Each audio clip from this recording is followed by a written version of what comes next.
اعوذ باللہ من الشیطان الرجیم بسم اللہ الرحمن الرحیم ان الانسان خلق ہلوعا اذا مسہ الشر جزوعا واذا مسہ الخیر منوعا۔ یقیناً انسان کی تخلیق ہوئی ہے تھر دلے پن کے ساتھ، کمزور ہے۔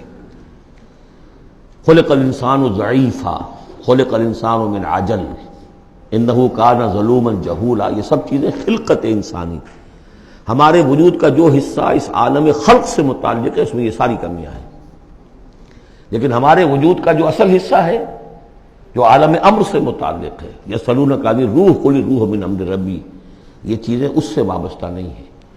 لیکن جب ہم اس روح سے بیگانہ ہو گئے ہو، وَلَا تَكُونُوا كَالَّذِينَ نَسُوا اللَّهَ فَأَنسَاهُمْ أَنفُسَهُمْ، ہم نے اللہ کو بلا دیا، اللہ نے ہماری روح سے ہمیں غافل کر دیا، اب رہ گئے ہم نرے حیوان، تو ہمارے اندر یہ ساری چیزیں ہوں گی۔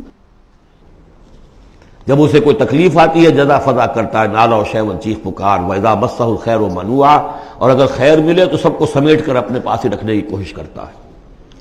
لیکن اس بزدلے پن سے، تھر دلے پن سے اوپر اٹھنے کے لیے جو چیزیں، جو پروگرام اللہ نے دیا ہے، اسی لیے آپ کو یاد ہوگا 18ویں پارے میں سورہ مومنین کی ابتدائی 11 آیات، ہمارے منتخب نصاب میں وہ تیسرے حصے کا پہلا سبق ہے، اس میں وہ بھی شامل ہے، یہ بھی شامل ہے، کیونکہ یہ دونوں بالکل مشابہ مقامات ہیں، بلکہ بعض پہلو سے ایک دوسرے کی تفسیر کرتے ہیں، وضاحت کرتے ہیں۔ ان القرآن یفسر بعضہ بعضا، یہ ہے تعمیر سیرت۔ کچی اینٹ تھی، آپ نے اس کو ڈالا ہے آگ میں، پکا لیا ہے تو وہ پختہ ہو گئی، تو کچھ نہ کچھ پختہ ہونے کے لیے جب خشت بنے تب کام چلے۔ ان خام دلوں کے عنصر پر بنیاد نہ رکھ، تعمیر نہ کر۔ کچی اینٹوں کا گھروندا تو ایسا ہی ہے، سیلاب کے اندر تو کھڑا نہیں رہ سکتا، پکی اینٹیں ہوں، سیمنٹ ہو لگا ہوا تو بہرحال سیلاب کو بھی جل جائے گا۔ اب وہ پروگرام کیا ہے؟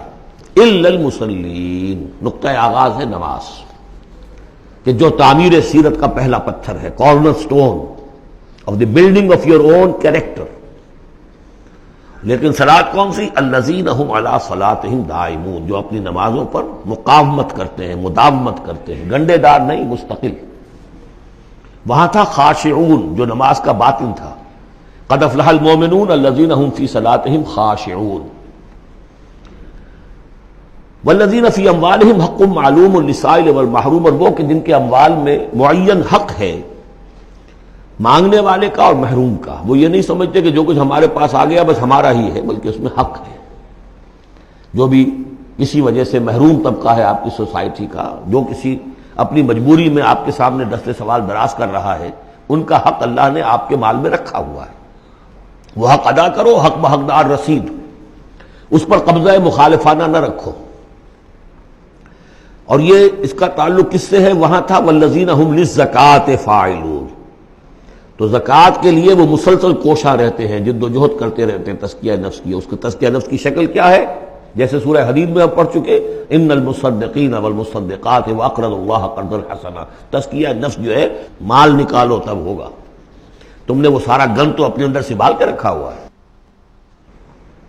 والذین یصدقون بیوم الدین، اور وہ لوگ کہ جو قیامت کے دن پر، جزا و سزا کے دن پر، فیصلے کے دن پر کہ اس کی تصدیق کرتے ہیں۔ اب اس سے ان کا تعلق کیا ہوا؟ جو آخرت پر یقین رکھتا ہے وہ اس کے لیے زندگی، اس زندگی کا ایک ایک لمحہ جو ہے وہ امر ہے۔ امر کسے کہتے ہیں ہندی میں؟ وہ جس کے لیے مرنا نہ ہو۔ یہ ہماری زندگی فائنائٹ ہے، ختم ہو جائے گی، لیکن پوٹینشلی یہ انفائنائٹ ہے۔ کیوں؟ اس کا نتیجہ انفائنائٹ زندگی میں نکلے گا۔ جو کچھ یہاں کماؤ گے، بدی کمائی ہے تو وہ خالدین فیہا، اور اگر نیکی کمائی ہے تو خالدین فیہا۔ کہاں سے کماؤ گے؟ اسی وقت سے کماؤ گے نا، پونجی تو یہی ہے۔ اس لیے سورۃ العصر میں اسی کی تو قسم کھائی ہے، والعصر ان الانسان لفی خسر۔ غافل تجھے گھڑیال یہ دیتا ہے منادی، گردوں نے گھڑی ان کی ایک اور گھٹا دی۔ اس حوالے سے جن کا آخرت پر یقین ہو جائے وہ پھر اپنا وقت ضائع نہیں کرتے۔ والذین هم عن اللغو معرضون، یہ وہاں تھا، یہاں ذکر کر دیا جو اس کا اصل سبب ہے، کیوں وہ لغو سے دور رہتے ہیں۔ والذین یصدقون بیوم الدین، وہ یوم الدین کی پوری تصدیق کرتے ہیں، والذین هم من عذاب ربهم مشفقون، جو اپنے رب کے عذاب سے لرزاں و ترسا رہتے ہیں، ڈرتے رہتے ہیں۔ ان عذاب ربهم غیر معمول، یقیناً تیرے رب، ان کے رب کا عذاب ایسا نہیں ہے کہ جس سے کوئی نڈر ہو جائے، نچنت ہو جائے۔ والذین هم لفروجهم حافظون الا علی ازواجهم او ما ملکت ایمانهم فانهم غیر ملومین فمن ابتغى وراء ذلك فاولئک هم العادون۔ یہ جوں کہ تو الفاظ وہاں بھی تھے یہاں بھی۔